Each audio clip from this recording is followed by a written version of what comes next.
Good morning. How's it going out there?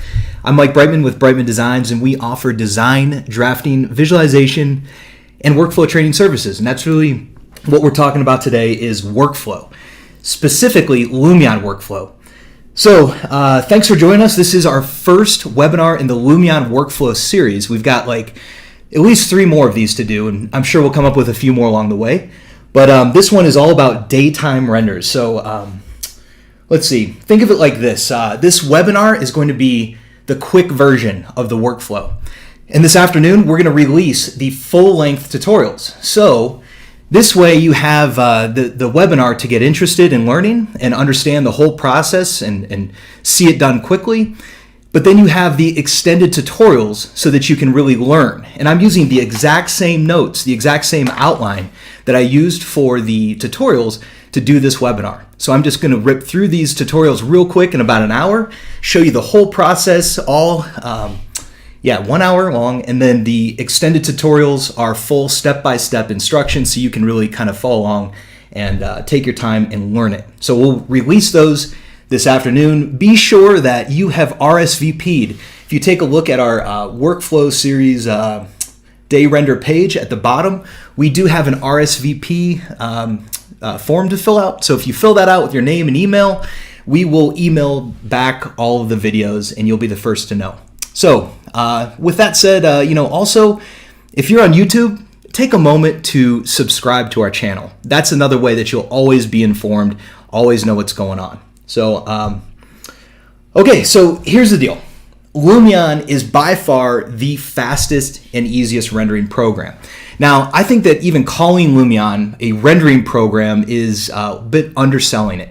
So really, Lumion, it creates stills, animations, virtual tours, and virtual reality.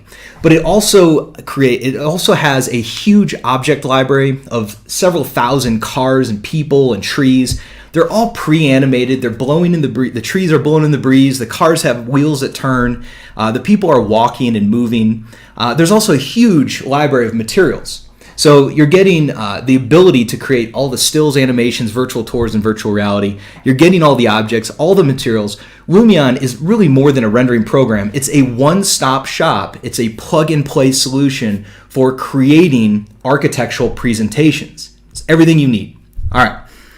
So today I'm going to show you my proven method for creating stills. All right, we're just going to focus on stills, but really everything you're learning today on the stills can be applied to any of these other presentation types. And we're going to focus again on daytime renders, but I am going to spice it up and we're going to create some seasonal renders. So winter, spring, summer, and fall. And that'll make for some interesting challenges when it comes to adding objects, layering, and some of those kind of special effects. And I will also mess around just a little bit with lighting. All right. Now, I can tell you that if you watch these tutorials that we're going to release today, if you watch these, you will have an obvious path to success with Lumion. You're going to have a repeatable process that works with any project, and you're going to have the confidence to develop your own visual style.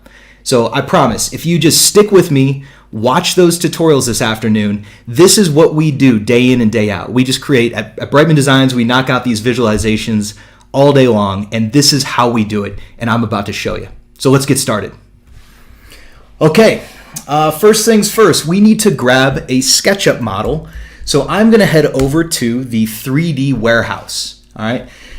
Now, on the 3D warehouse, if I just type into here Lumion workflow like that and hit enter, and let's just do a quick search, and there it is. This is our Lumion workflow series model. And this is a real project, all right? So we actually turned this around for an architect that was designing an addition to a building on a campus on the East Coast there. So check this out. 7 megabytes. This is a super lightweight model. We're going to download this as a SketchUp 2019 model.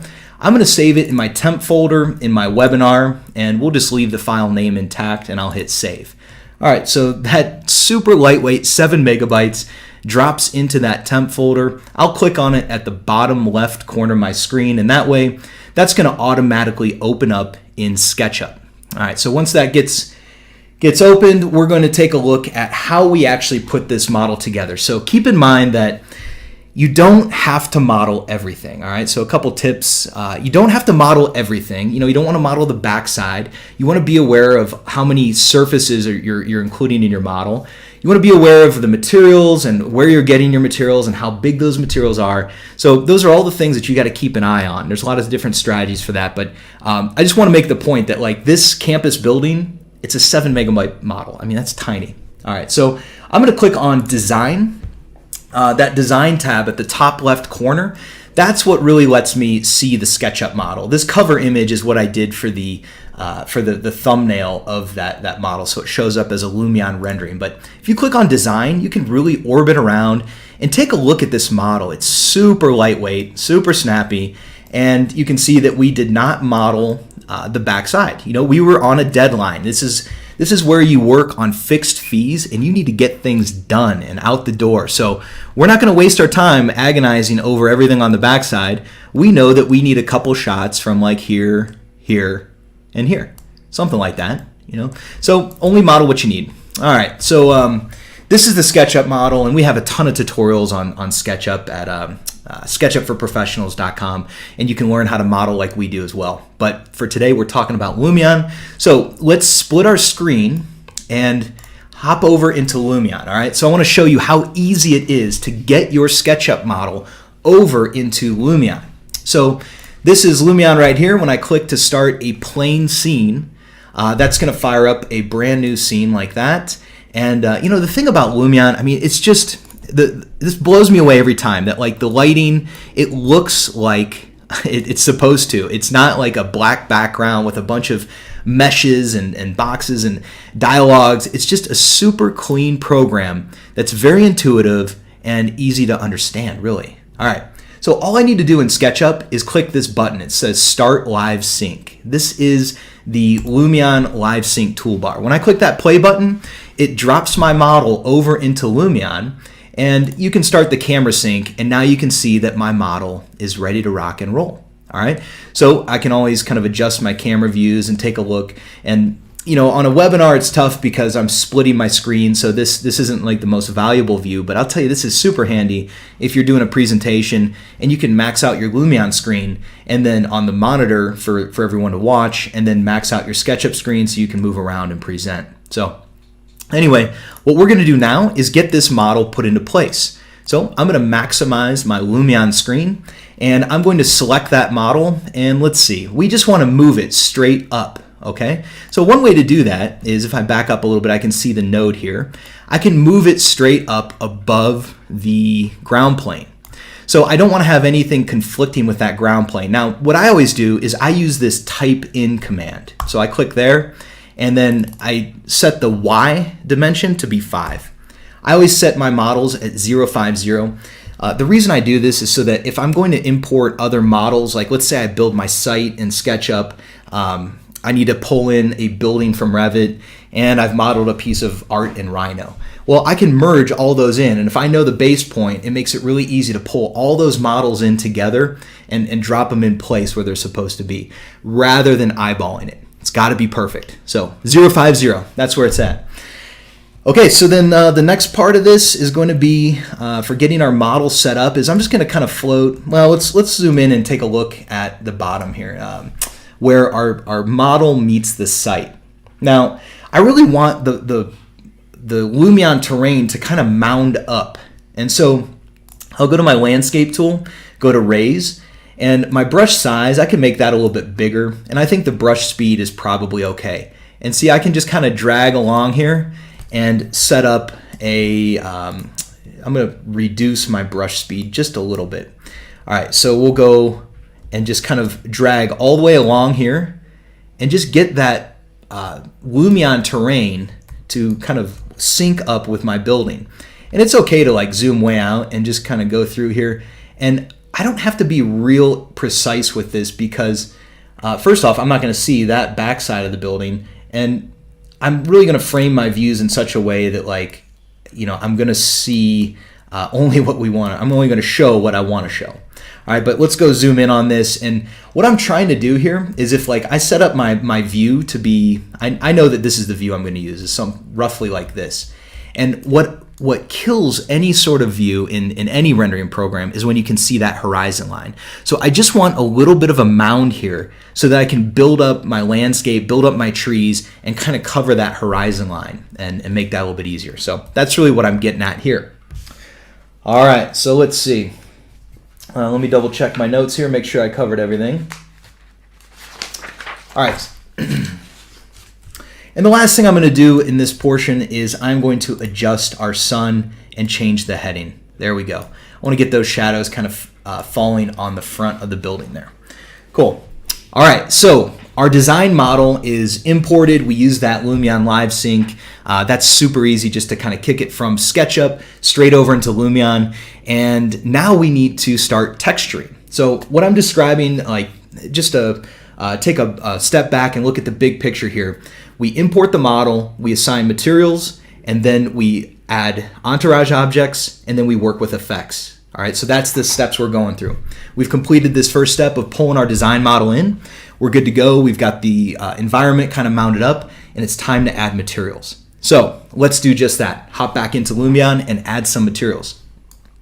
Now, you can see that we have this first material here. If I click on my materials tab, I can hover around and you can see that Lumion is picking up the material names that come through from SketchUp.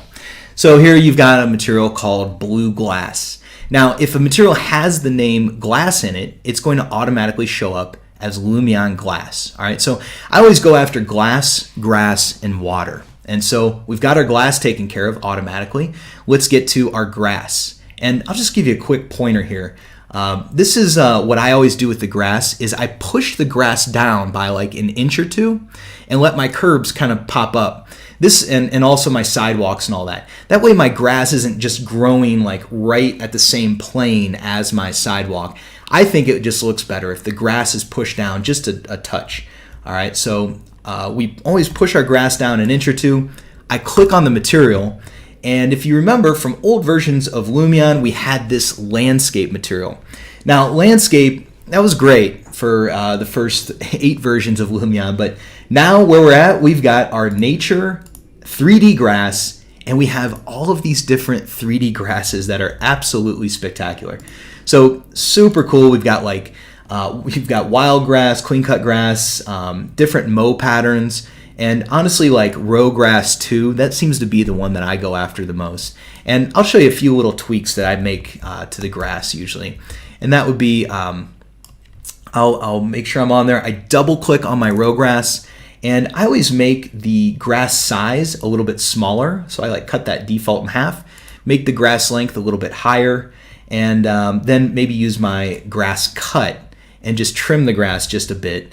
And it seems like I can get a nice look out of that. So, you know, tinker with those settings, see what you come up with, but that's usually where I steer. And honestly, you cannot go wrong with the default settings. Really, with any of the materials in Lumion, if you just go with the default settings, they're going to look good. Just use those. So, all right, so we've got our grass taken care of. Let's keep working through here. So you can see I've got like some pavement or some asphalt.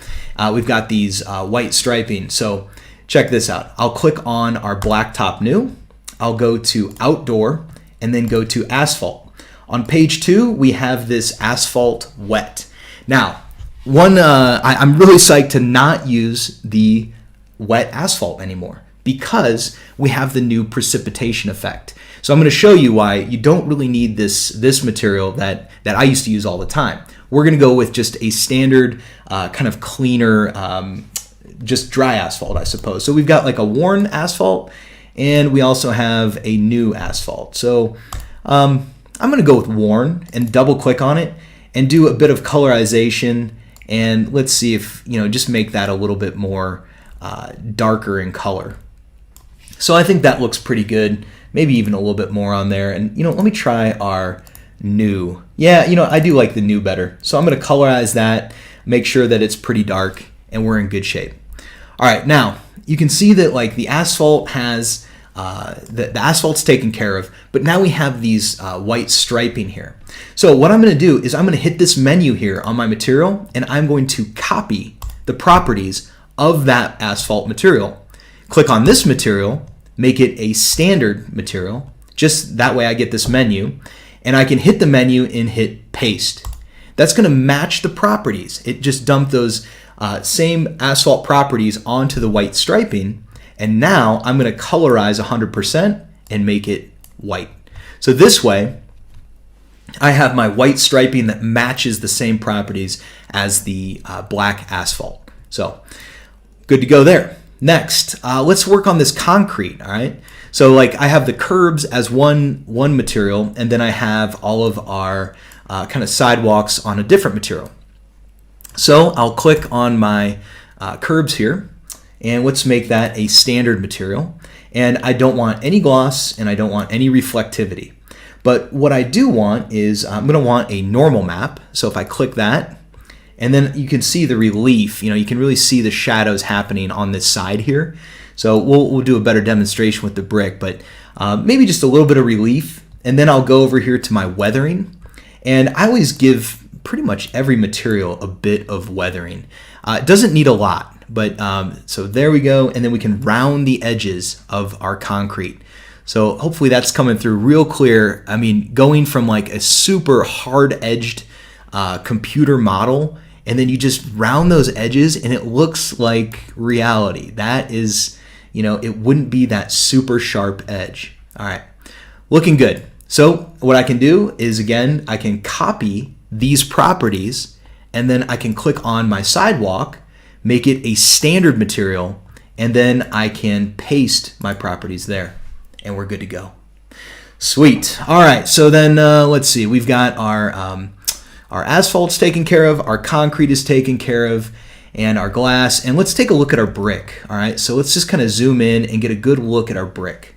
All right, I'll click here, make this a standard material, and then I'm going to make a, we don't want any gloss and we don't want any reflectivity, and I do want a normal map. So I'll click to create a normal map. Now you can see how like the shadows are kind of on the wrong side. So let me click this again, and it flips the normal map. All right, so now I can go with the amount of relief. See, this is 0 relief, and when it has a bit of relief, you can really see that brick start to pop through. Now you don't want to go max power. I got to tell you, like on most of these sliders, just a little bit goes a long way. All right, so I'll go about halfway there, and then we're going to go with some weathering. All right, so let me back out a bit and take a look at this. And you don't want it to look old and dirty, but you do want it to look like you're breaking up the surface. And of course, you can choose different weathering types, even if it's aluminum. I mean, try it on brick. See how it looks. Sometimes you just go all the way and just get a good shot of what is the max setting, and then we're going to dial this back down. But I'll probably go with stone and just bring this back down to the point where it doesn't look dirty. It just looks like it's not computer generated. So I think that's pretty cool. A little bit of rounding on the edges. Never hurt anyone there either. All right, so we're in good shape. And then just to finish this out, I would make this a standard material. I would do half the gloss, half the reflectivity, go to my aluminum and give it some weathering, maybe not that much, and then I can always go here, copy, and do the exact same settings on this top one. So just paste like that, and we're good to go. So all right, I think one more material. This is our window frames, and let me zoom in on this. All right, and so I'll kind of click here and go to standard, and again, cut down our gloss, cut down our reflectivity, bring our edge rounding up, and then maybe some weathering with aluminum, and see where that gets us. All right, so it just kind of gets us some better texture maps. Really breaks up that computer generated look. So all right, make sure that you click on this checkbox here. That is how you save your changes. And so now we've got our brick, we've got these metal pieces at the top, we've got our grass is in good shape, asphalt, concrete. I think we're good to go. I mean, you can see that we don't have a lot of textures in this model. So maybe 8, 9, 10 textures, and away we go. So that's really all it takes. You don't have to have hundreds of textures to make a good rendering. So and that's all about modeling too, is keeping the model clean and really being disciplined about like cleaning up your textures and using the same texture in other places rather than like duplicating it and just throwing a different color on. So Anyways, we're in good shape. So we're going to move from materials and take a look at adding entourage. Now, I got to tell you that whenever I add the entourage objects, you really want to make sure that you set up your view first.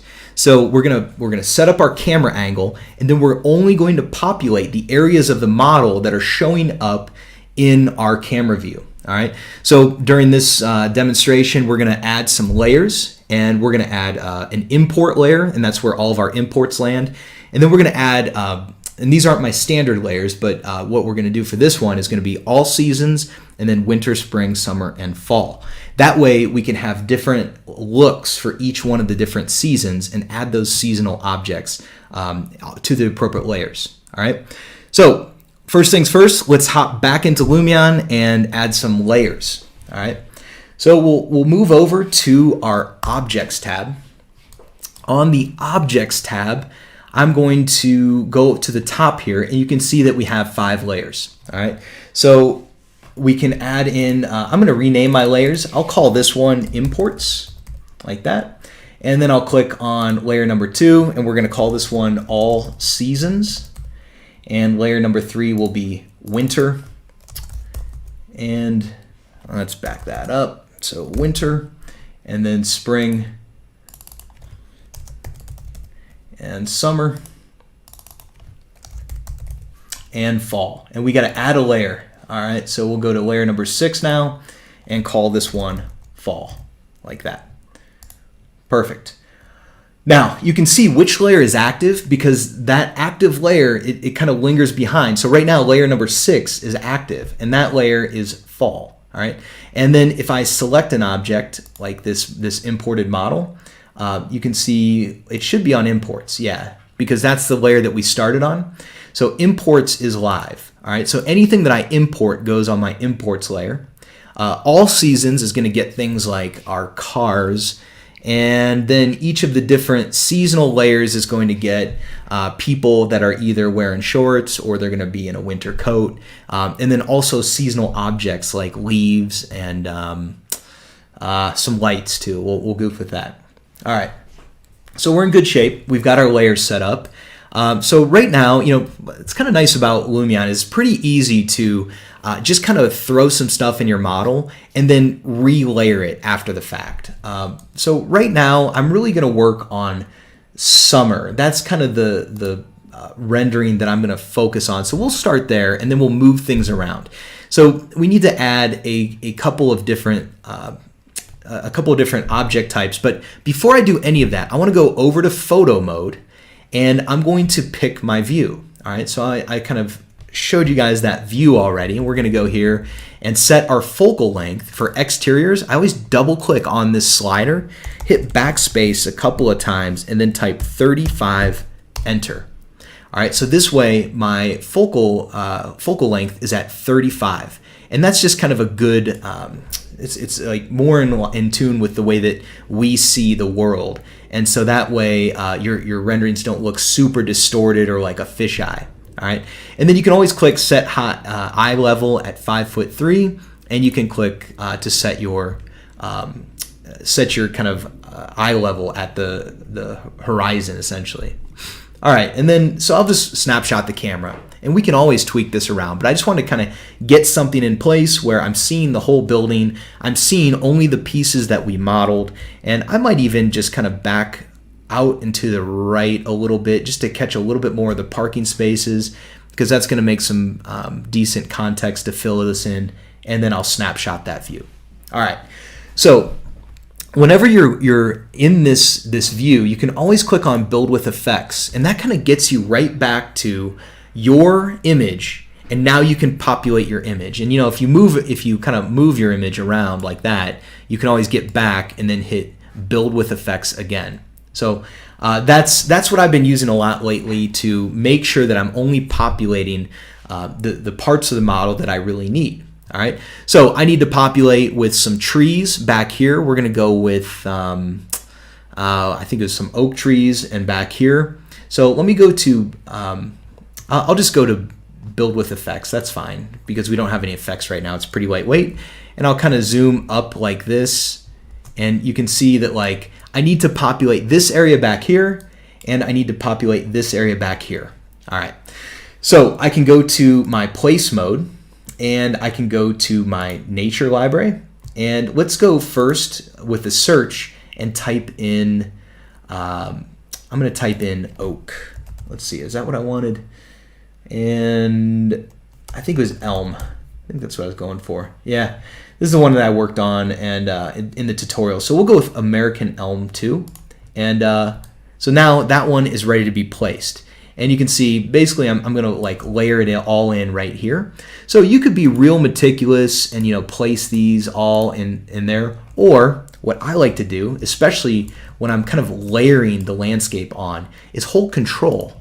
And I can dump, you know, 10 of these trees at a time and kind of get the look I'm going for like that, all right? So I'm going to go back to photo mode and check my view. So there we go. So we've got our nice tree line in the back, in the left corner. And now I'm going to go and do the tree line over here. And that's kind of at the end of this sidewalk. And so we'll go back again to place mode, hold control. And I'm kind of making a point to make sure that I'm dumping these on the top of the hill, and some of them are dropping at the back of the hill. That way I'm going to get plenty of these objects to really fill in. And so, you know, I could also kind of come back here and maybe plant a few more like that. All right, so let's go back to photo mode and take a look at my camera view. That looks really good. So you can see in the left side, I've got, you know, I'm seeing some sky. That kills a view for me. But on the right side, it's looking really good. You know, I layered more in the background, so we're in good shape. So I'll do this. I'm going to go back to build mode and then zoom up again, and then we're going to hold control and just add a few more clicks like that. So we're just adding bundles of trees, and then I want to layer in the different effects. So I'm going to type in box. All right, and so this boxwood is just a good kind of ground cover or shrub that I can just kind of put in, and it fills in low. All right, so that way I get plenty of coverage, and then you get some variation in your landscaping. So like that, and we'll go back to our photo mode and then go back and check our camera. So I think we're in pretty good shape. You can see there's one little glimmer of sky over at the left. I'm okay with that. We won't agonize over it. But in the right side is perfect. And I have a feeling that's going to fill in as we add more. All right, so we've got all of our trees. We're in good shape there. And let me hop back into build mode. And let's just go to our select tool. And you can see that we were adding these objects. These trees are going on the layer called summer.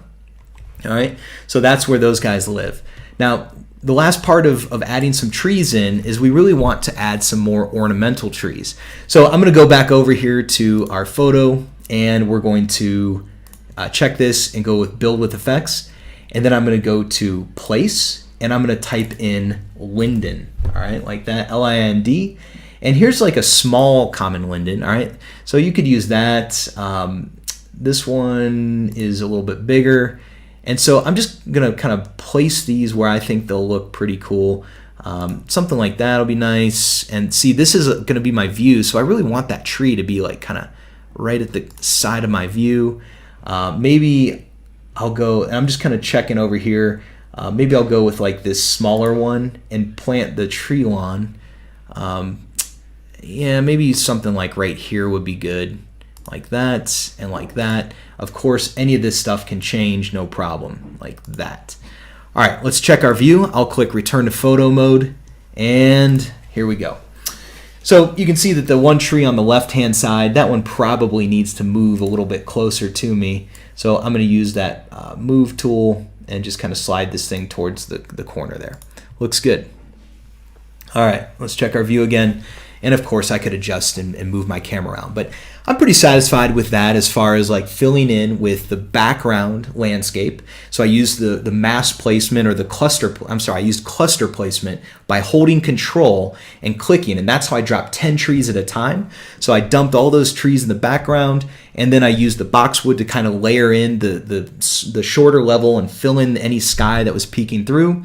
And then I used picked a kind of an ornamental tree to bring up into the foreground, and that's where we're at now. So I think we're in good shape. We can keep adding some entourage objects. And when I look at this, I can tell, we're going to see some cars parked right here. And maybe I'll throw some cars on the road just to show you exactly how that works. So let's get to it. I'm just going to go for our build mode. And for this, for cars, I always use a mass placement. So I'm going to go to place mode, and then underneath place mode is your mass placement. So, and then I want to mass place cars. All right. So I'll just click, I'm not too concerned that it's a boat. We're going to change that. I'll click once to start here, move my cursor, and click again here. So we've got this guy rowing a boat over here. We need to swap him out with some cars. So I'll go over to my cars collection, and it seems like these, either it was Ever Fine or the skunk looking guys, I can select the car. Evermotion, yeah, those guys are good. I select one in my library, and then I click here to replace it. All right, and then I'm going to change the direction, and you can see that like the direction needs to be like -90. So if I double click on any slider in Lumion, I can type in -90 or any specific input. All right, and then I can bring up the number of items, something like that. I don't like that when people park that close to me. Let's back that off. Perfect. All right, so let's add a few more cars. All right, so like we have the same car, different colors over and over. So I'll just pick a different car and then click the plus sign. And now that's going to add some more variety. So pick a car, add the plus sign. Oh, I don't like that car. So we're going to go with, let's go to page 2. And here's a minivan. And I'll click on that one, swap that guy out. That's better. That was kind of a extended town car or something. And then we can go over to like SUVs, and I find that all of these SUVs work pretty well. I like these a lot. Definitely not going to use the Hummer, and add that.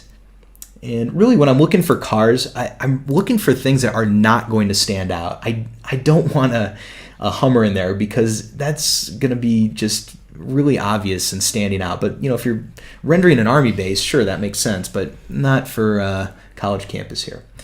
All right, so that looks pretty good. You could add as many of these as you want, and then you can say, we'll just check OK. All right, so we're in good shape there. All right, so now while I'm hot on the cars here, I can add some cars on the road. So I can click here, hold Control, and we'll just kind of click down the right lane and keep clicking, and we're going to keep adding cars. All right, and then of course you could turn up the amount of cars, no problem. We're not going to have that many, but then we're going to change our direction so they're all in line, and adjust the number of cars, and then we'll randomize the spacing along this line. And I got to tell you a tip for you when you're adding these cars in.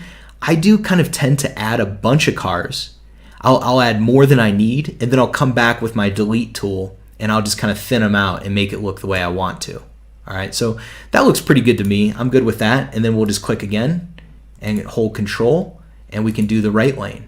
So it's really fast. Lumion gives you the tools that you need to quickly populate your models.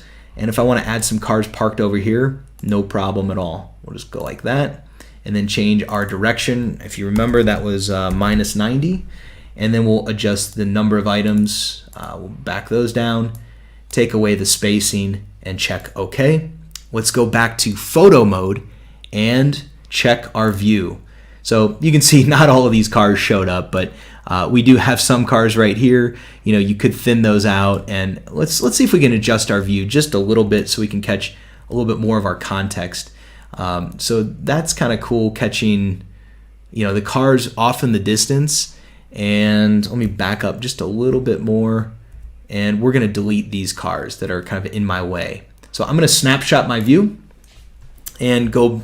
I'll just build with effects, and that way I get right in here. I need to delete this car, and I need to delete this car. So I'll just kind of back out like that, go to my delete tool, and then get rid of these guys. So we don't need those, and let's see where that gets us. All right, yeah, that's good enough. And maybe I would scoot this one back just a touch, just so that if we want some sort of some sort of suggestion of cars driving, we can have that. So that's pretty cool. Kind of fills in. We've got a lot of different objects at different distances. It's not just a big foreground object. We've got a lot of variety here.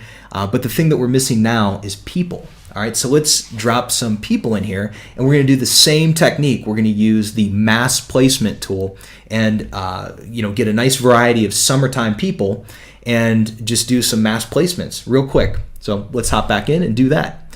I'll just go to build mode, and I'm going to work first on this kind of large sidewalk here. So I'll go to our place mode, make sure that I'm on people and animals, and we're going to do a mass placement, and we'll go from here all the way to the end like that. All right, and then we can turn up the number of items. That's fine, and we can also offset from the line. So you can see that if I slide this out, you can kind of get the coverage to have a random sprinkling of people along that line. And then I'm going to use, whenever I'm creating stills, I use the photorealistic people, and I'm going to need summertime people. All right, so we've got a lot of summertime people. That's pretty easy. So I'll click on the character, and then I can click to replace. All right, so I'm just going to kind of go pretty quickly here and just add a bunch of these people in, and really anyone who looks like they would be in a summer scene looks good to me, and I'm going to pick them. So load this up pretty quick. She's got kind of a hat on. We'll skip her. Of course, our rollerblader here, she's very summery. And we'll add them in. And let's see, go add some more. All right, so really, it's best to have variety because you don't want to have you don't want to have or you want to have as few repeating characters as possible. So we'll just add all these guys in, and I think we're in pretty good shape. That's going to be a lot of variety, and we're not actually going to use that many people. So add them in, and we'll go to the third page. Oh yeah, of course, guy walking the dog right there, and this guy in his shorts taking a look at what's going on. Perfect. All right, so now check it out. So here's all my people, and I can either back down the number of people. We can randomize that spacing a bit. You can move these sliders around until you get the look that you want. And like I said before, it's usually easier to add more than you need and then thin the herd selectively. And I can see that I've got like this guy repeating over and over, so I will go in and delete him. Or I might even just like shift the number of items a little bit and see if it gets him out of there, although he's shown up quite a bit. So that's okay though.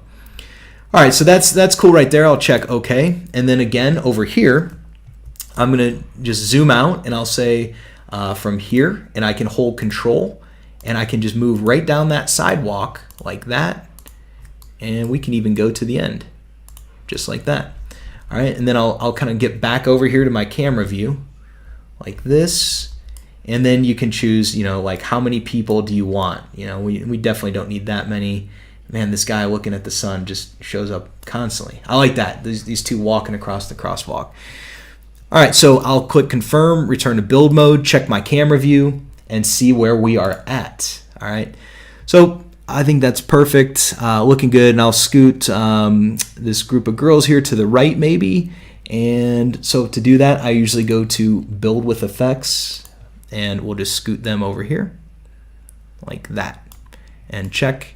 And that way they're not just right up there in the main portion of the frame. And so that looks cool. I'm okay with that. All right. So we've got our people, we've got our trees, we've got our cars, but really what we need to do now is we need to get these objects onto the right layer. So remember, I was mentioning that Lumion is really good about giving you these smart selections. So you don't have to be hung up on what layer you're on when you're building your scene.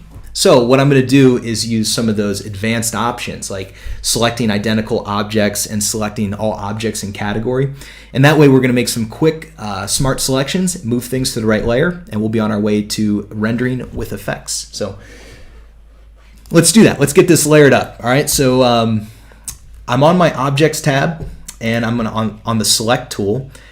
You can see that right now everything has been going to the Summer layer. All right. Now, that's correct. I do want everything on the summer layer right now, but the cars, I don't. So we're going to go back over to our transportation collection, or if you just want to be able to select anything, you can do select all categories. So now I can click on a car, and then I get these advanced options up here in the top right. And you know, the user interface was redesigned in Lumion 9. And I gotta say, it's just super slick how we can make these selections now. All of these items used to be so far buried in these context menus. And so look at this, select all objects in category. It selects all my cars. Now I can move over here to all seasons and move those cars to the layer all seasons. So I just click that little arrow below, and now all those cars are on the layer called all seasons. I've got my imports, and then I've got my summer. And so all my summer people and my summer trees, and we're good to go. All right. Now, the last thing I need to do is to create these seasonal renderings. I'm going to use some kind of advanced techniques when it comes to like the autumn colors and messing with the settings in our trees. So I need to make some copies of all these trees. And so to do that, I'm going to put them in a group, and I'm going to copy it up 3 times. So we're going to have 4 whole copies of all of our trees. And then I'm going to put each grouping of trees on a layer of winter, spring, summer, and fall. And that way, in each of my seasonal renders, I'm going to use that layer visibility effect to control which trees are on. And that way I can really saturate the spring trees or desaturate the winter trees and get the look that I'm going for without disrupting all the different views. All right. So once you've got your landscape and entourage in place, then that's when I would do this part. All right. So let's get to that. All right, so to get all of these trees on the proper layer, I'm going to first select a tree with my select tool, and then I can go over here and say, let's see, we'll do select all objects in category. So we can click there and select all of our objects in the category. That way we grabbed all of our trees, and then we can add our current selection to a group like that. All right, and that group, let's see, that went on to the layer all seasons. Okay, so here's my group right there, and this it moved it to the current layer. Okay, so let me see, and then let me just double check something. Our summer layer, yep, we're good there. Okay, so that moved to my current layer of all seasons, and now I'm going to move this group back to my layer called summer. All right, so that group is controlled by the layer summer. All right, now what I'm going to do is make a copy of that group, and I'm going to use the move up tool, but we're going to use like the height tool. All right, and I'm going to hold Alt, and I'm going to make a copy of this group straight up, and then hold Alt, make a copy of it straight up like that, and then hold Alt and make a copy of it straight up. So we're moving these straight up in the sky, and then I'm going to do summer, spring, winter, and fall. All right, so back to my select tool. We've got this group is on our layer summer. I'm sorry, they're all on the layer summer. This group will be on fall, like that. And then this group will move it over here to winter, like that. And then this group will go to spring. All right, and let's just double check our layering. All right, so I'm going to turn, here's winter, and then here's spring, and then here's summer, and then here's fall. Okay, so everything is perfectly layered, so we can turn all of these layers back on.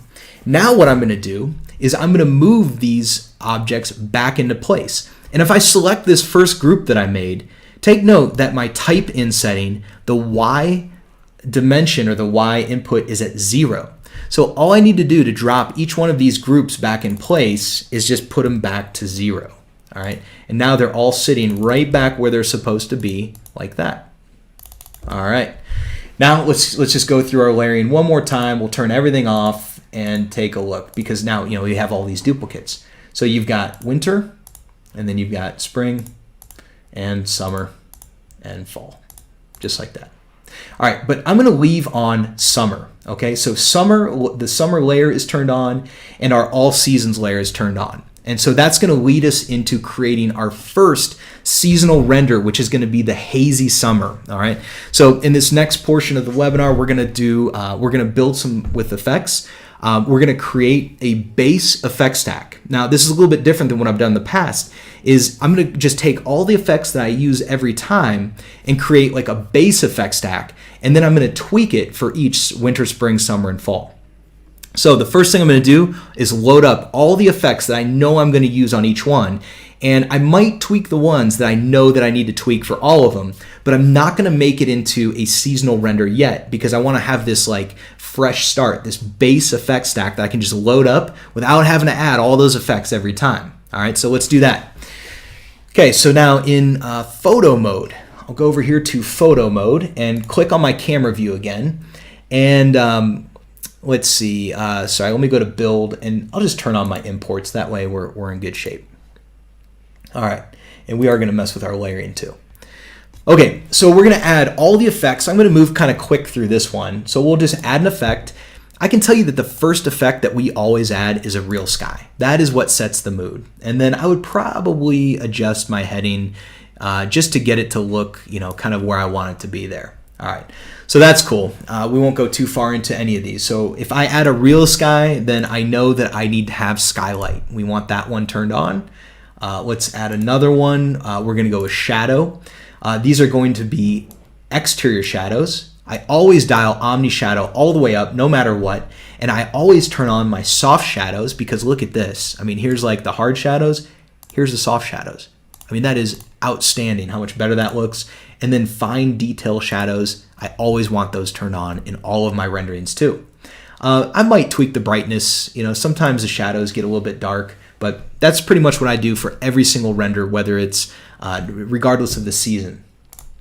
All right, we definitely need reflections. The preview quality, I would usually set that to low. All right, but let's just take a look at reflections real quick. Again, these are all the effects that I know I'm going to need in every single image that I render.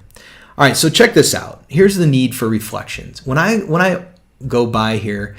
You can see that the sun and the reflections are just not exactly perfect, right? So as I go through here, I'm not seeing everything reflecting the way it should be. But if I hit edit and then add a reflection plane, I can specify that on this glass surface, anything that's in line or coplanar with that glass surface is going to get a perfect reflection. So we'll do one there. And then we'll do one, let's go over here and we'll add a reflection to our ground here and add one there because I know we're going to need some reflectivity there. All right, so now check this out. When I go through here, you can see I'm getting those nice clean reflections. So let me do high quality just for the preview. All right, but we'll go speed ray on always, and I always keep my preview quality low. All right, so you'll really start to bog down when you're working fast and you know that a setting is supposed to be a certain way. You don't need to always preview it. So global illumination is a tricky one. You got to turn the preview quality way down there, and then also your reflections, that will bog you down severely. So make sure your preview quality is low there too. All right, so we'll go back to our view here. While I'm at it, I'm just going to name this one. I'll call this one summer, like that. And we'll go back to our effect stack. So we got our reflections in there, skylight, hyperlight, we're all good there. On camera, I always do 2-point perspective. That's gonna give it, kind of adjust that distortion. We'll add another effect. I go with handheld camera, and I tend to just dial up the film age. So see how it gives that vignette around the corners? I don't want that much, but just enough to see it. So again, on all these sliders, a little bit goes a long way. And along with that handheld camera, I get my focal length. I'm going to change that to be 35. And now we're right back where we were. All right, let's keep adding effects to our base effects stack. We need lens flare. That one always happens, but we're going to have different settings on each of our seasonal renders. So I'm not going to mess with those. And scene and animation. This one is real important. We need layer visibility. All right. So like here you can see that the layer visibility came in with the defaults that are showing in build mode. So you can turn off summer, you can turn off summer, turn on fall, and maybe I'll just kind of load it up like this so that we know to adjust it every single time. All right. So what we're going to want on in every single seasonal render that we do is going to be imports and all seasons. So I think we're good there. Let's keep rolling through and build that base effect stack. We've got our layer visibility. You can see that it tells you when it's already in use. Weather and climate, we did our real skies. We will be using some precipitation and autumn colors, but these are not effects that we use every time. Outlines, I think these are really cool. We've really picked up on outlines lately. And so what I do with that is I turn the transparency all the way up and then knock the outline density pretty far down, maybe 0.4. And you can see there, you just get these nice kind of artistic effect. I like them. I think it just takes the edge off. It's not quite as photoreal, but it's somewhere in between. And then we'll go to our effects, and then I do like to add noise.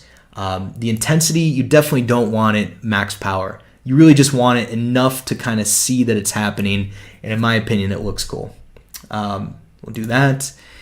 And the last one would be color correction, and we're good to go. And so each one of these effects that I've added, they're gonna be tweaked, but we want this base effect stack. So you can see here on my screen, we've got at the left-hand side, from bottom up, that's how they stack in order. And we also have a second page here of real skies. All right. So I'm going to save this. I'll click on this menu and go to File and choose Save Effects. And I'm going to call this one, you can see that I've been working in here already and kind of goofing around. I'll just get rid of some of these. I'm going to call this one BD underscore base effects, like that. So this way, it's kind of a default setting so that every time that I start a new seasonal rendering, I have things all set up the way I want it. And then I can just start moving the sliders and pulling the levers to make it look like that seasonal render, whether it's the hazy, warm summer day or that cool, crisp fall day. Or that dreary winter evening. So that's the idea here. So we've got the base effect stack in place. We've saved it. And so now let's start tweaking this and making that hazy summer effect. All right. So I'll go over here. Here's my camera. I need to first go to my layer visibility and make sure that summer is turned on. So there's all my summer entourage.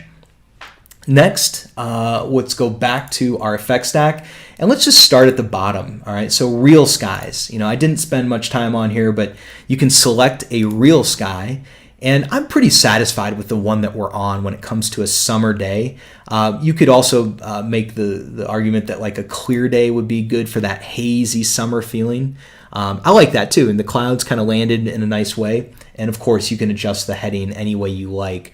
But the truth is that the way it's landing right now, I'm getting I'm just looking for those shadows to kind of hit that curve. And I think that looks pretty cool with those soft shadows. All right, so we've got our summer sky. Let's just keep building. We've taken care of page 2. Back to page 1. I don't mess with skylight. Shadows are taken care of. Reflections are taken care of. Let's see, everything is really taken care of. What's going to really get us that effect is going to be lens flare. Is going to help a lot. So if you go with like that master brightness, you can really get that that feeling when the sun is just pounding down and like just really bright out. Maybe you just walked outside and it's just like just that super hazy summer day. So turn that up and kind of get that kind of really bright glow going. And for this, I really only mess with the bloom amount and the master brightness. So we're good there. Layer visibility we took care of.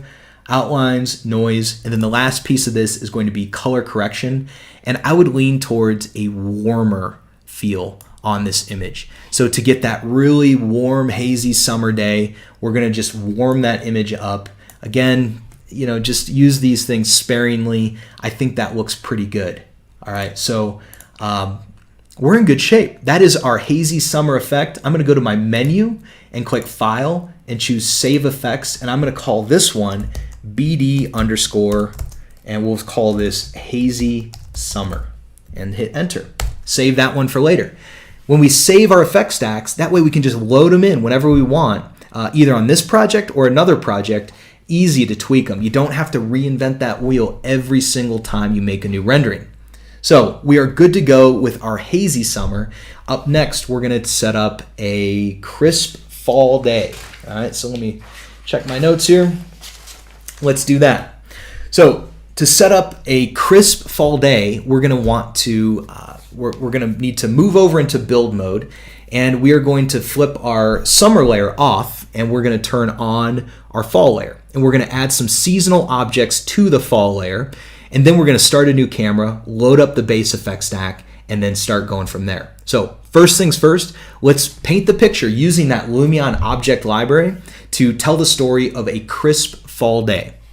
All right, so let's hop into build mode, and we'll go in here and let's see, we've got our summer layer is turned on. And so now I'm going to go to fall and turn that one on. All right, so that's like a different set of trees there. And so for fall, I'm going to, and I also want to make sure that my fall layer is the active layer because that's where I'm adding these objects. All right, so I clicked on that layer number 6, which is fall. It lingers behind, it stays black, and that lets me know that that is the current layer that we're adding objects to. So I'll go back to place mode, and let's just add some fall people. All right, so I'll go to our people here, and I'm not going to add a ton of people in here. We'll just go to the first page, and somebody that would look like they're in fall attire. I mean, this couple here, they've got like some longer coats on, and let's see, someone who's obviously kind of fallish. She has a scarf going on, and let's just go to page 2 and see if we can find one more. This is going to be our winter character. I can tell that right now. Yeah, she might be okay for fall. Okay. So we've got some fall objects in there, and you can see now that those are controlled by the layer number 6, fall. And we want some more fall objects, all right? So I'm going to go over here, and let's go to place mode again. And this time I'm going to go over to effects, all right? And then here we have leaves, and you've got like all these different falling leaves. These are super cool, all right? You can hold H, and you can like move those leaves up and down, wherever you want them to be falling. That looks pretty good right there. And so I'm just going to add some leaves to each one of these. And I know it's a little overkill, but that's looks cool to me. So we'll shrink those down like that and click. And then I'll put my cursor under this tree, hold L, and shrink those down as well like that and click. And let's just add all these leaves in. Why not? We'll just go nuts with it. All right, like that. And we'll add one more right here. Hold L, shrink this thing down, and click. All right, let's check our view. I do this often. I just click on photo mode. I go back. Here's my summer view, and then here's my my fall view. So I'll store that camera, and you can see that we do have our leaves falling, and we've got our fall people. So we're in good shape. And I'm going to go back to build mode. We want to add some leaves in the gutter and maybe some leaves under the trees. So let's do that. Again, back to build mode. We are on the place object tab, and I'm going to go to our nature library.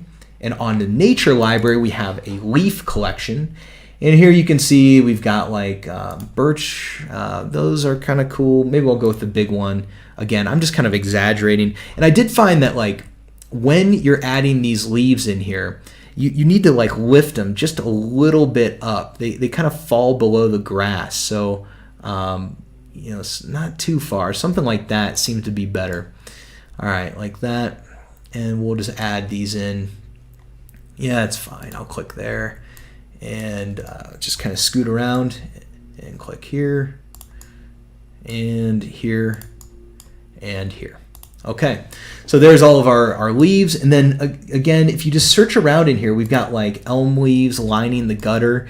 I know that like right here, we're gonna have a good look. And if I hold R, go back to our place mode and hold R, it kind of snaps to the model a little better. So we'll go like that, hold M, place this in the gutter or something like that, I think. If I hold Alt, I can make a copy of this.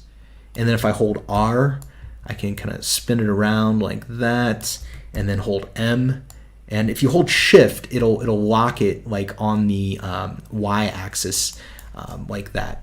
All right, so that looks pretty good. And then I think the last thing I would do here is go to our leaves, and maybe I'd try and throw some leaves in the street like this, place those, and hold R. And again, like that helps me kind of align with the model. And then I can move it using that move tool and hold Alt to make copies and just get those leaves kind of scattered all over the place here. That'll look pretty cool. And I think that these are going to show up too. So again, I want to make sure that I'm only really working where I know it's going to matter. So that's why I always go back and kind of check my camera views, because it's easy to get carried away and start modeling everything. All right. So we've got our leaves in the gutter. We've got a ton of leaves falling out of these trees. It is a windy day here. And so I think that we're pretty close. We're good to go on our actual entourage objects. But that's one part of this. So now we need to load our base effect stack and then work in the right blend of effects to tell that story of that crisp fall day. All right. So I'm going to go to menu, file, load effects, and we're going to load up our base effects. And I'm going to go to my layer visibility and make sure that my fall layer is turned on. And then we can go back here, and really real sky is what always sets the tone. So I'll go to my real skies and choose a different real sky. For this one, I'm going to go, I think cloudy is the right choice. So we used like a clear day for summer. We'll use a cloudy day for fall. I'm pretty satisfied with where that landed. Again, you could always tweak the heading. And let's just keep rocking here. We can go to page 1. Don't need to mess with skylight. Don't need to mess with shadow, reflection, perspective, handheld camera. We're good on all of these. Our layer visibility is set up. And then we're going to go with, basically we're going to do color correction. And for this one, maybe I'll make it a little bit cooler. I don't know. You don't want to go too far. And it's definitely not a warm feeling on that day. We want it to be a little bit cooler in color. And, the saturation, maybe you want to mess with that, if you want it to be more or less saturated. For this particular one, maybe just a touch of saturation that we'll get in our colors. And what's going to be really important to tell the story of a fall day is going to be our autumn colors. And let me just verify. Layer visibility is set to layer number 6, fall. Okay, so I'm going to add a new effect, and that's going to be under weather and climate of autumn colors, and we're going to only affect layer number 6. All right, and so now what I can do is change the hue of these trees. All right, so you can see how it's kind of changing, and it took me a while to really get the hang of this. And so what I found is that like if I set the hue first and then change the variation, I think it was, I don't want a lot of variation. I want a little bit more range, maybe just a little bit of variation. But if you go too nuts on these sliders, they tend to go like to these weird colors that are super red. And so I'm going to back off that range. And then you can mess with your saturation, of course, and make it like, real saturated, orange and yellow. But I think I've achieved a pretty good effect there. But, if you ever find that like you're kind of getting out of whack, just delete the effect and add it back on and start from scratch. So that looks good. We've got our fall colors, we got our fall people. And then the last part of this is what I was talking about with that wet asphalt material. I can go to my effects and I can add a precipitation effect. Now, I don't want it to be raining. I want it to have just rained. So I'm going to turn the particle quantity all the way down, and I'm going to turn the extra fog addition all the way down. And look at that. We no longer have wet asphalt. We have wet everything. So it's like it just rained on the concrete, on the curbs. Everything got wet. And then you can choose, what phase is this in? Was it like either, just a little bit, or is it that it's, really soaking wet out there? I think that's super cool. So really psyched about the new precipitation effect and the control it gives you to really tell the story much better. I mean, wet asphalt was really cool, but now it's just everything's wet. So perfect. So I think we're in good shape there. we're going to keep on rocking. I'm going to make it through this thing. We're going to run a little bit over time. That's okay. So hopefully you're sticking with me, and we'll chop all this up and get it into much more manageable pieces too. But let's keep going and build a winter scene. All right, so we're going to go for dreary winter.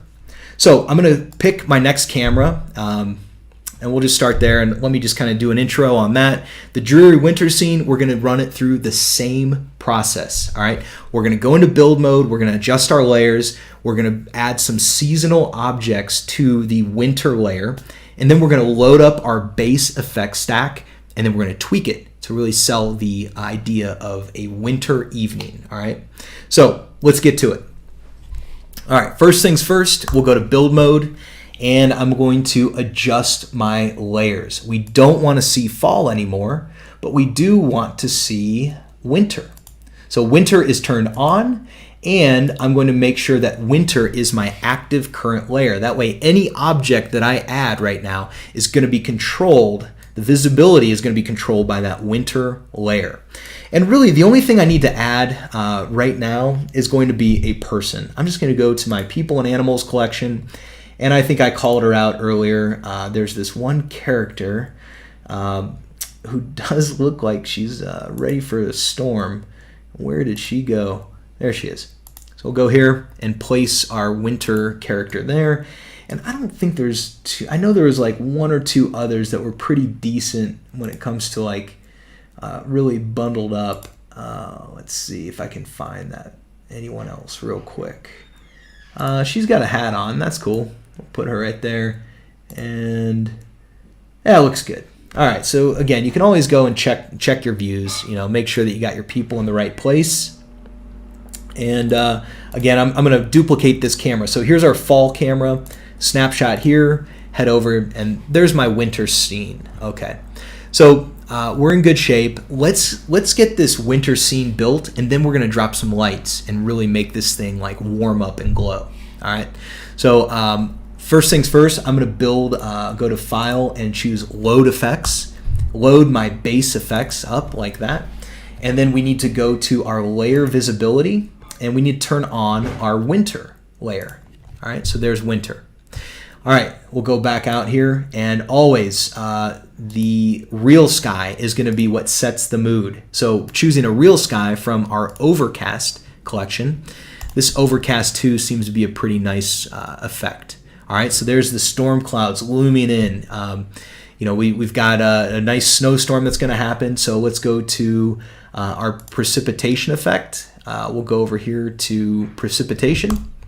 And we don't want rain, we want snow.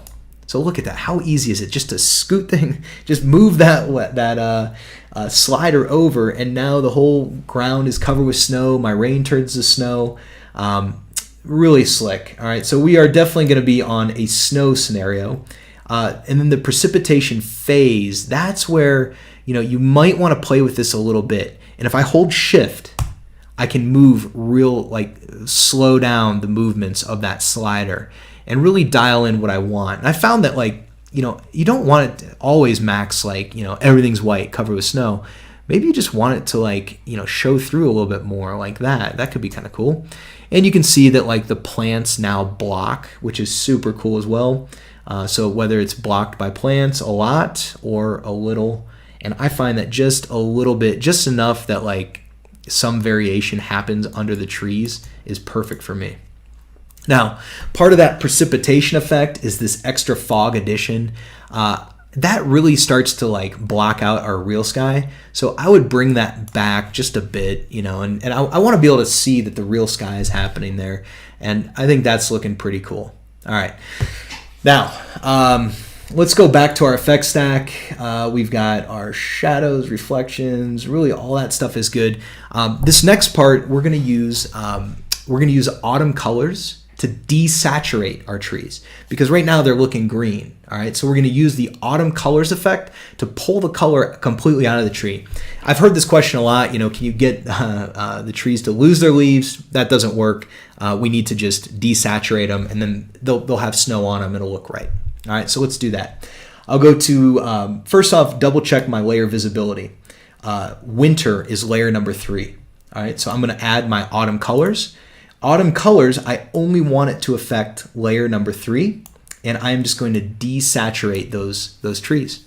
So see how it goes from like super green to super gray. And so now it just, fits better in this scene, okay? All right, so now I think we're in good shape there. I'm going to add another effect at the top of my stack. Right now, all of the lighting is being controlled by my real sky. So I'm going to go in here and add the sun effect. And what that does is I can override my real sky like this. I can bring the sun down, and I don't want it to be too dark, but I do want it to be in a more of like that kind of twilight feel where it's the sky's dark, the building is dark, it's pretty dreary, it doesn't really look all that great, right? So we need to make this thing glow. And to do that, I'm going to drop some lights. All right, so let's do that. Let's go to build mode. Again, we are on our winter layer, and I'm going to set our sun down just so I can really see what's happening with my lighting. And we'll go over here and we're going to add some lights here. So I'll go to my objects, place mode, and we're going to go with lights and utilities. And it really, I find it doesn't totally matter. I pick an interesting shape to or spread to my lights. We'll just do that and just start clicking. And so I'll just kind of zoom over here, and I'm really not being careful because these are just street lights. It doesn't matter. They're just going to shine down. And what I noticed, I was looking out my front window of my house when I was working late one night. It was snowing, and I just noticed how like orange those street lights really are. And I think that'll be a cool look if we just set these up to have that kind of orange glow. And we'll use the interior lights to be more of a white glow. All right, so now I'm going to back up again like this, and you can see we've got all of our lights in place, or all the ones that we need really. And then I can go to my select tool, I can select a light, and then I can go to my advanced options, and we can go to select all identical. Now for this one, I am going to dial up the intensity to like 1,000, and let's do 750. Let me see, 750. And then we're going to change the cone angle. Let's see if that's going to make a good effect for us. Yeah, I'm good with a super wide cone angle. And then the color of these lights, I want them to be more of like that yellowish, orangish look. All right. And so let's see what that's doing for us. If I go to photo mode and take a look at my camera, there we go. So now, we've got like those lights kind of painting some color on the side of the building, and they're secondary. And the primary lighting that I need is I want this part of the building to really glow. All right, so I'm going to go back to build mode, and we're again going to place some lights here. So I'll go in here and go to my place mode and choose a different light, hold H like that, and then I'm going to click, and click. Then scoot up above and use my select tool, and I can hold control with that, and then hold shift and alt, and I can make a copy of these lights up to the front, and then I can like hit my advanced options and hit select all identical objects, and then we'll go in and make a copy of these straight down. All right, so watch this little trick. We're going to use our move up, hold alt, and make a copy of these straight down to the floor. And then we're going to rotate these, and we're going to set this at like -90. Again, I can always double click on any slider, hit backspace a few times, and then type in a custom input. So deselect all. That way that whole room is really lit up. And let me see where we're at on our select all identical objects. We're going to set these at like, let's try 1,000. I just want like a lot of light coming out of here, really nice and bright and white.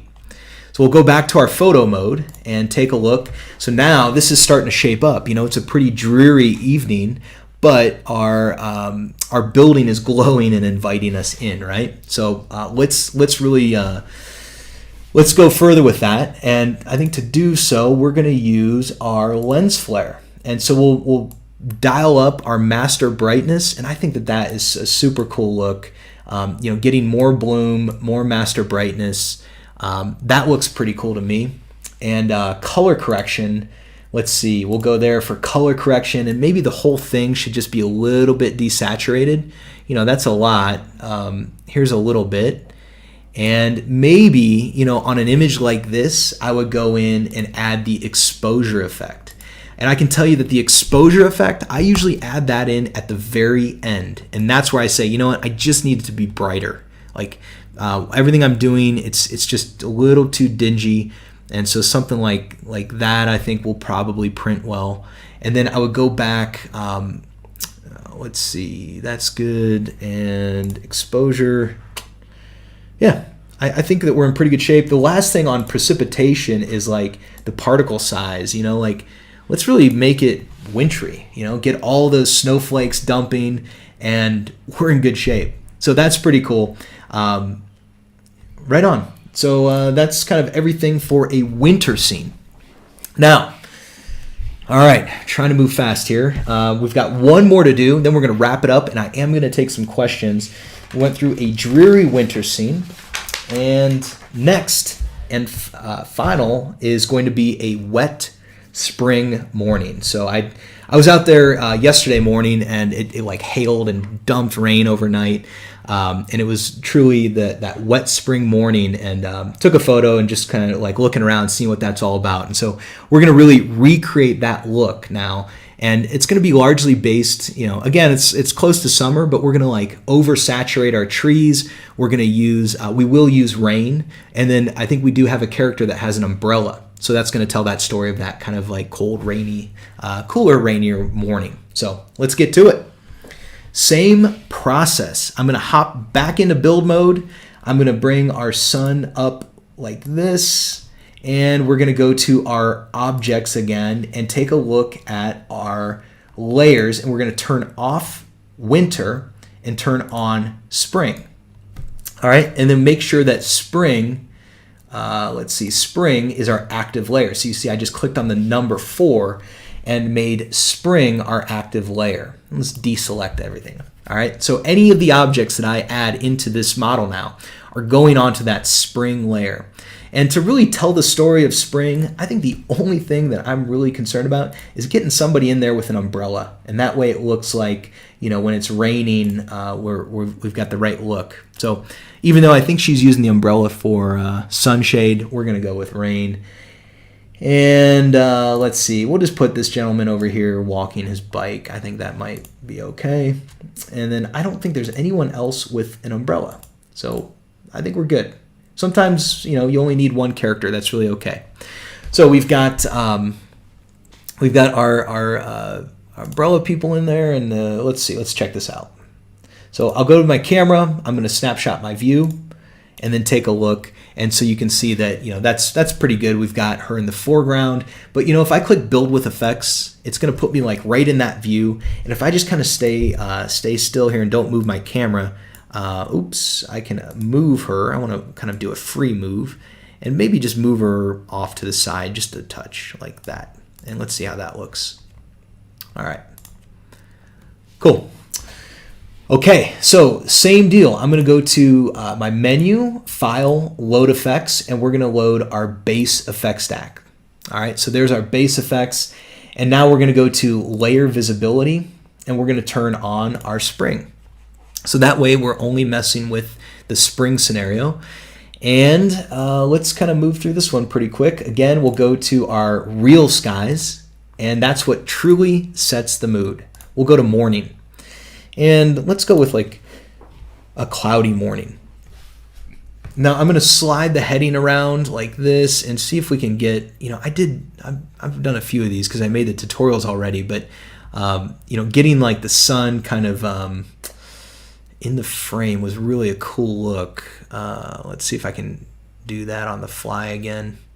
So something like that was, we'll try it. Of course, any of this stuff is super easy to adjust, so we'll just go with it. That looks pretty cool. We'll start with our real sky there and then move over. And I really don't need to mess with anything here, but I will add in, let's add the precipitation effect because I want it to be like raining out. So yeah, that's perfect. See how we're getting like the sun in there? It looks like the storm is passing. You could adjust the quantity of particles. Something that's super cool too about the rain is that it doesn't look great in this preview. Like you can see this one right here, it looks like this kind of odd shape, but it like motion blurs when you render it. So we'll look at the final effect there. All right, so then the extra fog addition, if you back that off, you can get more of the real sky like that, and we'll go with the particle size. I think is fine, but maybe less on the quantity. Okay, and we're good there, and then we'll go to our color correction. I'm just going to bounce around a little bit, dial up the saturation. I'll go to my effects. I'm going to add a camera effect of exposure. Just kind of bring this thing back into, brightened up a bit. I don't want my building too dark, but we've got those really green trees, green grass. It's raining out, looking good. What else do we need to mess with? Lens flare. Again, if you dial up your master brightness, you can really get that sun to do some cool stuff. And the bloom amount. So we're not totally going with too much of that, but I think that'll be a neat look. Maybe our color correction could be a little bit cooler. Yeah, maybe not too much though. And then our saturation for the whole image could come up. I think that would be a good way to kind of show the spring morning there. And what other effects? So let's see, and we'll go with weather and climate, autumn colors. So again, I already dialed up the saturation of the whole image, but you can go back to your let me go back to color correction and bring that saturation down. All right, and then we're going to check which layer do we need to mess with. All right, so layer visibility, it's going to be number 4. All right, so we're going to go back to our stack. We're going to mess with layer number 4. So on autumn colors, I need to set this to be layer number 4, and then I can just dial up that saturation. You make it really green. And we're kind of exaggerating today, so why not? We'll make it pretty green. And then let's go back and double check our color correction and see, maybe you want to bring up your saturation a little bit on that. That looks pretty cool there. So let me double check my effect stacks. We've got exposure is turned up, precipitation and all that, color correction, noise, all these are really in good shape. So let me do this. I'm going to go through and make sure that we've saved each one, and let me double check here. All right, so the next thing that we're going to do here is we are going to go through and make sure that we've saved all of our effect stacks out, because we can use these effects in other projects, or we can use them in other cameras. So we're going to save all of our effect stacks out, double check all of our cameras, set up another view real quick, and then we're going to render these out and see what we get. All right, so let's get to it. Last part of this is going to each one of these. We've got summer, and then we've got our fall. And let me see, I'm going to do file and choose save effects, and we did not save our fall, so I'm going to call this one Brightman Designs _ crisp fall. And then we'll go to this one, and I'll go to file and choose save effects, and I'm going to call this one let's see, file, save effects, and we're going to call this one BD _ dreary winter, and then we're going to call this one a wet spring. So file and save effects, and call this one BD _ wet spring, like that. Okay, so we've got all of our effects out. I think these images are looking really cool. I mean, what a variety that you can achieve here. I mean, Lumion is super flexible for creating any mood, any vision, whatever it is you're going for. It's so quick and so easy to create and paint that picture. So if I wanted to make another view, I could just hop over here to a new camera, and maybe I'll take a quick snapshot of, I'm just going to zoom closer. This is going to be a little bit tricky, but if I get a close-up like this and set our eye height like that, so that could be kind of cool, something like there. All right, so I'll take a snapshot, and then all I need to do is go to File and choose Load Effects, and I'm going to load up our hazy summer. like that. I'll go here, snapshot my view, file, load effects, and we're going to go with crisp fall. And then I'll go here and snapshot my view, and then file, load effects, and we're going to go with our dreary winter. And last is going to be snapshot our view and file, load effects, and that'll be our wet spring, like that. So you can see how quick and easy it is to just use these effect stacks over and over and get all these different looks going. Once you set it up, it's yours. And of course, we are sharing all of these effects. I've shared all the secrets. I'm moving fast today, but everything is perfectly clearly laid out in our tutorial. So let's do this. Let's go over here to our render photos page. And you can either render the current shot or you can render the entire set. I'm just going to do 1920 by 1080. That's usually how I do my test renders. And then I would do a 3840 or 4K for print. All right, so let's do this. I'm going to send these to my webinar and say 1905 29 underscore enter. Now, what this is going to do is it's going to move through this entire, every single scene that I've set up. It's going to render this out and just move through it. So let's just do that, and I think I'm going to say some closing words while we render out, and maybe if I can fill the fill the time, we'll just take a lap through all of these renders and see what we got. So, all right, So again, I'm Mike Brightman with Brightman Designs. We offer design, drafting, visualization, and workflow training services. Definitely do appreciate you guys coming in today. This is our Lumion workflow webinar. And so the point of these is to really show you all of our secrets, how to move through in a clear process, a clear path to success with Lumion. Instead of just approaching it from a different angle every time, if you run it through this process, you will have success. So be sure to check us out at brightmandesigns.com. If you haven't RSVP'd for the webinar, make sure you sign up there because we will remind you of upcoming Lumion webinars and some other cool stuff that we've got going on with Brightman Designs. So these guys are still rendering out. I'll just kind of let them cook for the time being and just say thank you so much for being here today. And let's hop over to the chat panel and see what we got. All right, let me scroll to the top here, and who we got in here? Brienne, this is a common question. I was just talking to, I see Patrick Duchesne up there. I was talking to him about this. Is there a way to prevent the grass from growing through the curb or other materials? Seems to be an issue I come across a lot.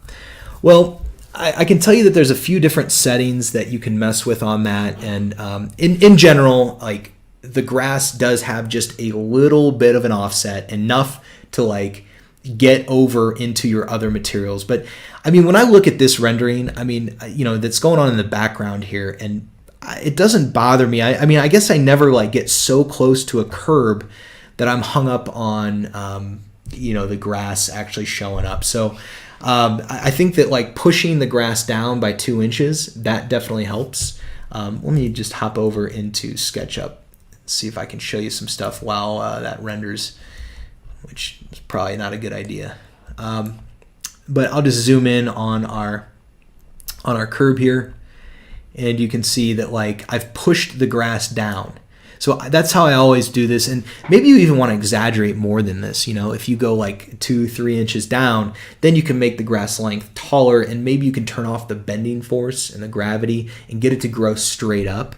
And that way, it won't be curving out. So that would be one suggestion for how you could possibly make that happen. All right, we're almost done rendering. So let's see what we got here.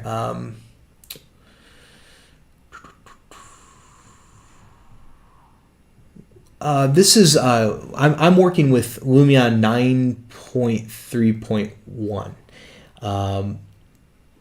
And Tim asking about a copy of this YouTube event. So I can tell you that this live broadcast, this gets recorded. And if you just go back to this page, you'll be able to watch the whole thing.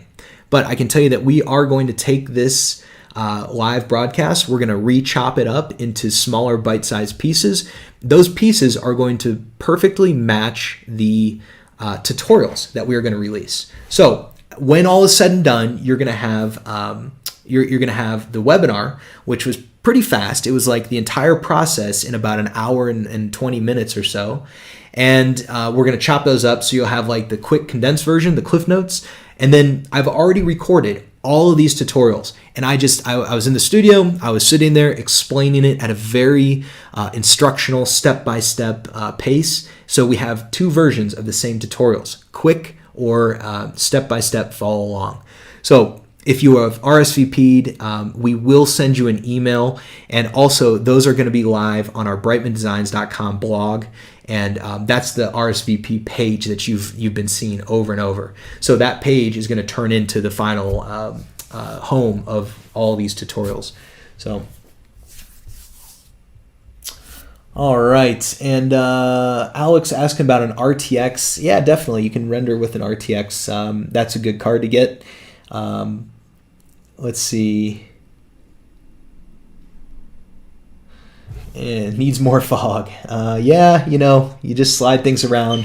Whatever you want is all good. Let me see. Let me see if I can just pull up my computer specs. How do I do that? Let's go to this PC, right click, properties.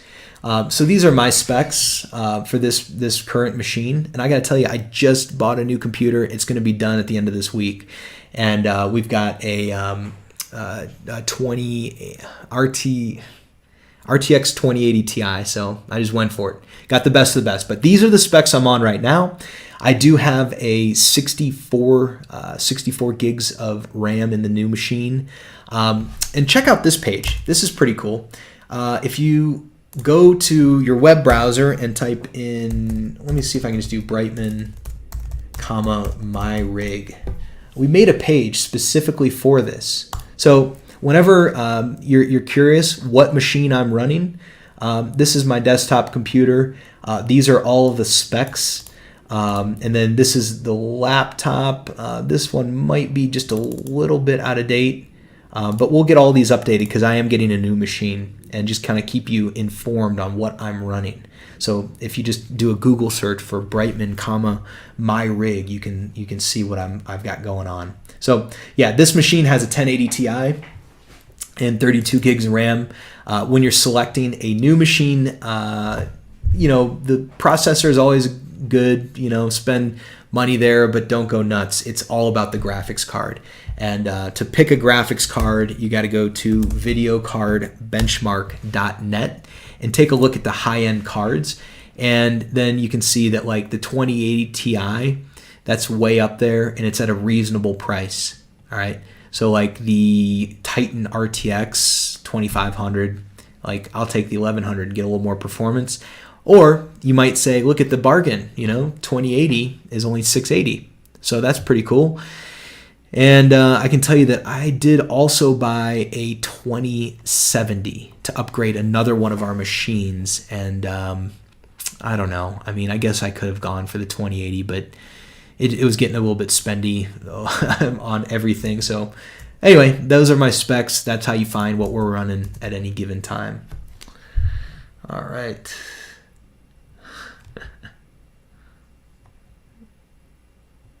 Let's see. Yeah, Stella, thanks for that. Definitely in my book, SketchUp Workflow for Architecture, I do cover a lot of this on what is, how to pick a computer and like what to look for, how to make it ripping fast, and we do have some other tutorials on that too. So nice, Stella. I'm glad to hear that you got it. Love the PC. Software's worth it. I got to tell you. I don't want to say it sounds expensive because I know what you can do with this software, and the truth is it's not expensive. What's expensive is sitting there and waiting and waiting and waiting for renders and just like waiting on a computer that's too slow. The way that you make money is you have the right hardware and the right software. And if you buy the right machine, like the one I just bought is like $3,300, It means nothing. I mean, it's like we plow through jobs, and it doesn't mean nothing. It's you'll never find yourself saying while you're waiting for your computer to render, like, I'm so glad I saved $800 on this machine that I'm going to use for several years. I mean, it's always worth buying the best of the best and just keep it upgraded. Absolutely have to have a PC. Lumion only runs on PC, and furthermore, Macs are just they're overpriced and they don't perform. So get a PC that's you can change out the graphics card. So like what I'm doing right now is I bought myself a new computer. We kind of re-upgrade everyone, and we're going to take the 980 Ti out of the oldest machine, and we're going to put the 2070 in. And you cannot do that with a Mac. That upgrade that's going to breathe life back into this old machine that's literally 3 years old, we're going to put a new graphics card in it, and it's right back to where it needs to be. Like, it's just, I can't even imagine how you buy a Mac where you cannot operate on those machines. You cannot swap parts out. It's just insane to me. So anyways, spend the money, get the software, get Lumion, get the right hardware, and you will never regret it. You will just blow through projects, and it will be wonderful. So, all right. Twin Motion, yeah, that's I don't know what they got going on there. Lumion should update their texture map. Slots, gloss bump height, more slots to get you more realistic. Brad, you got to check out Chris Welton's videos. And maybe you already have, but like if you're looking to really dig in on all the texture maps and all these different, gloss bump and height, Chris Welton is the man for that. He's got some really, really cool tutorials, and he digs in deep. I tend to move fast, and I get things out the door and they look great. And I also appreciate, though, and there's a lot to learn from Chris because he digs in and he agonizes over those little details. And I think we can all learn something from that. And certainly his videos are well worth watching. So check that out if you want to see more on that stuff. Let's see. And June, give me a shout, brightmandesigns.com, and then hit contact and just give us a call. We would love to collaborate, or if you need help with anything, that's all good. Another question about Twin Motion and Unreal, and there's all kinds of programs that are in fact in a similar arena as Lumion. But in my opinion, of course, Lumion is absolutely hands down the fastest, the easiest, and it creates the most beautiful images. Just look for yourself, give their trials a go and see what they're all about. Take a look, see what the object library is all about. Some of these guys are really pushing on virtual reality. Give that a shot. See if that's something that you actually use. That's what I'm curious about. Lumion's virtual reality is a really beautiful rendered 360 pano. They look really good, and they're super lightweight. You don't need the headsets that have all the wires. There's just a lot of benefits, a lot of the way that Lumion has approached this problem is really exactly what you need, and for a lot of different reasons. So just take a look around, see what you're actually going to use, and then look at the quality of the images, see what's coming out of them. And in my opinion, Lumion is by far the best. They're obviously leading the pack, and it's not going to be too long, I'm sure, until we're going to be blown away again with another version. Yes, Tim asking about upgrading from Lumion 8 to 9.3. Gosh, the biggest changes, I do have a bunch of videos that I made for Lumion 9 that highlight those. So check that out on our YouTube channel. But the precipitation effect was huge.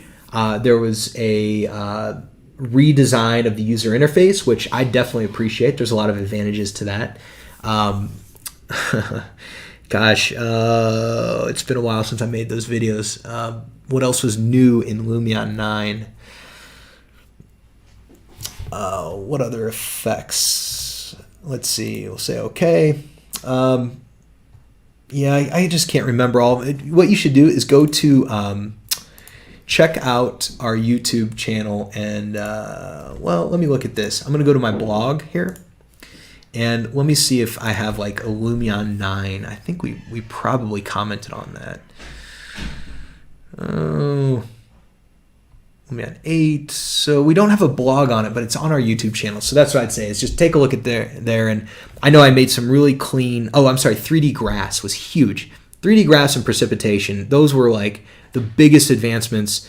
And then a lot of the other stuff was really cool. It just keeps things clean, keeps things going, the workflow and the user interface and all that. So what else we got? And Tim, yes, a lot more plants and people. I mentioned earlier too, and maybe you're just saying like in general, we add plants and people every time. But that's really something to keep in mind when you're shopping around and looking at these different products, is that Lumion has everything that you need to render right now with one price tag. If you get into some of these other rendering programs, you'll find that you're like, oh, I need to go buy this other pack of materials, or I need to go buy these different objects, or you're going to be spending a lot of time in Photoshop. You're not going to have the same flexibility of being able to design right up to the last minute. So keep all that in mind. Lumion is really, it's the only thing that we use. We do not post-process in Photoshop. We make it a point, because if you do that, it just slows you down. So how to render on Lumion. I used groups tools.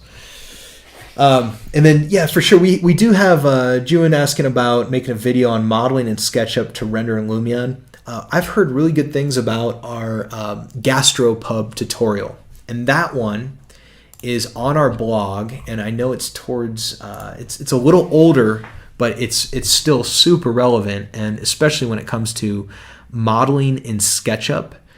And it's called like Model Types for Designers. Drafting.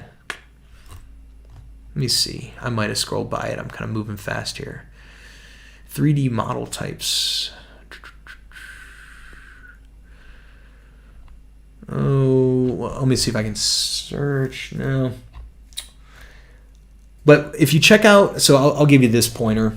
On our blog, we do have a ton of really solid tutorials on SketchUp, layout, Lumion, and our Condoc tools.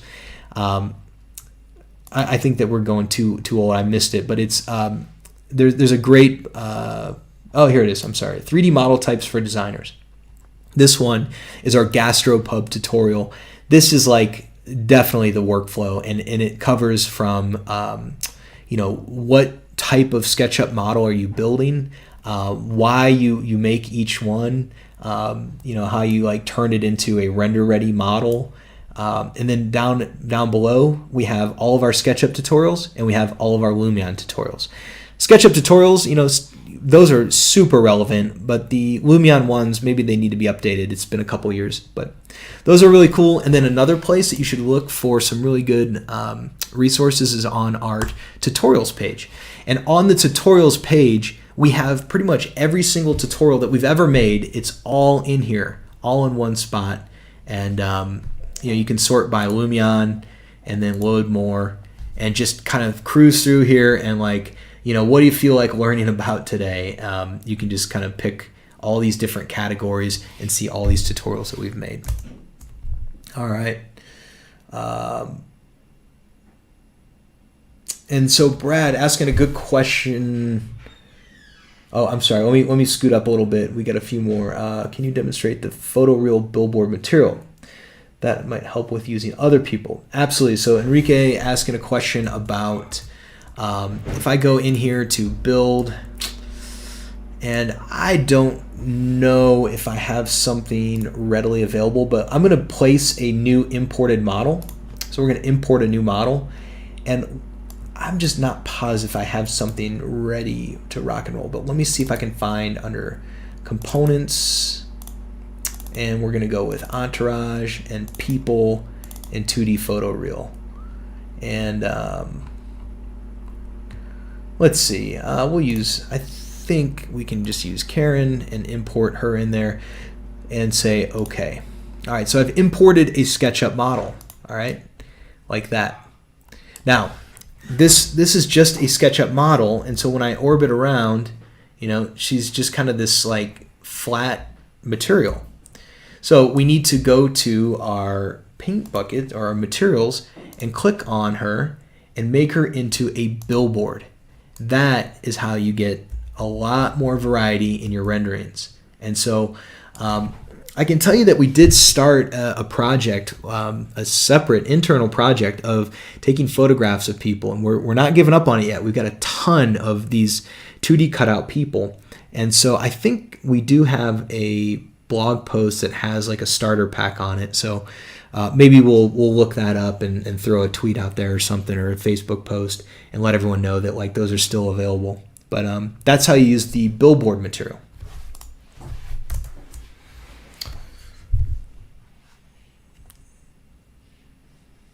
Yeah, so speed ray reflections, but sometimes glass doesn't render perfectly from all room scenes. So Brad asking about getting these reflections, like using multiple reflection control balls. And there's no real way to do that. You only get one reflection control. And so, to understand what that reflection control is doing, if you see the reflections in the glass right now, they're just based off a fixed point. So I can go to my objects, and under place mode, and what is it? It's not effects, it's lights and utilities, and here's my reflection control. All right, so then I can place my reflection control here. When I click, watch what happens to the reflections in the glass. See, it changed. And so then, I can move this up. But, I got to tell you, this is like, I just don't even rely on this in any way. The reflection control, it's basically like shooting an image in every direction and then using those images as the reflections. It just doesn't look good. So I just use reflection planes like I showed you, and then also speed ray reflections. And in my opinion, that gets you there, like if you add your reflections to this glass, it's going to look good. So, and let's see, this is where you run out of reflection slots. Yeah, so Enrique, great question about running out of these slots. So let me show you a little trick, and I don't know if I'm going to be able to demonstrate this exactly the way I want to. So let me try zooming in. All right. And so when I look at my reflections, all right, the reflection threshold is, it's like the reflection plane is on the glass, right? And so if I dial up the reflection threshold, it's catching like more stuff in the reflection, as far as like, this is my understanding of how it works, is like the plane it's catching more stuff that's parallel to it. So like that one reflection plane is going to work on this face. I just don't have a good way of like demonstrating that with this model, but that's what I would just dial up your reflection threshold, and then just be selective with your reflection planes. You don't have to have a reflection plane everywhere. You can use speed ray for sure, and then just the major surfaces like the floor, the big glass walls. But yeah, it would be cool if we could have 20, but like then you're gonna bog down your machine. And I think the reason for that is just to kind of keep you in line. And if you add 20 reflection planes, it's really gonna slow things down. All right. So then 3D mouse is no good in Lumion. So I've gotten used to the WASD. It's a little bit of a bummer that we can't navigate with the 3D mouse, but I don't know. Once you get used to it, it's faster just to zip around and not take your hand off your keyboard, not take your hand off your mouse, and just kind of navigate using the WASD. Or you can use the arrow keys as well. But yeah, no 3D mouse.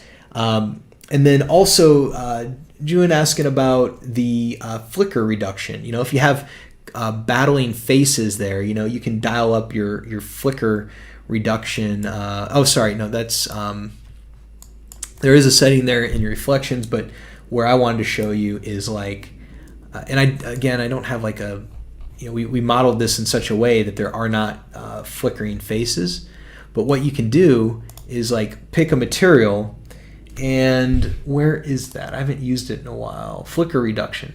And what this does is it kind of like offsets the material off the surface. So if you have two materials that are like mathematically exactly the same and your graphics card doesn't know which one to show you, well, you can use that flicker reduction slider to kind of get one of them to just be a little bit further away. And so, you can use that flicker reduction. But I tend to just model things in such a way that I don't use that a ton, but that'll help. So, all right. So I've kept you guys here long enough. Let's do one more thing before I go. I'm going to head over to my desktop and my temp folder, and we've got our webinar and we've got our images. And so I'm going to right click and do slideshow and just take one moment to appreciate the fact that we were able to create these images. It was just a little bit over an hour. I mean, that's pretty spectacular to be able to turn out renderings like this that quickly. And I mean, not even just set them up, but render them, and they're done. And they're out the door. So anyways, thank you guys so much for coming in today for our Lumion workflow webinar series. Watch out. We got another one that's scheduled for July. We will let you know when we have that date on the calendar permanently and get you guys RSVP'd and aware. So please subscribe to us on YouTube. If you like what you saw, share it with a colleague. That's always appreciated. And I'll see you guys next time. Thank you.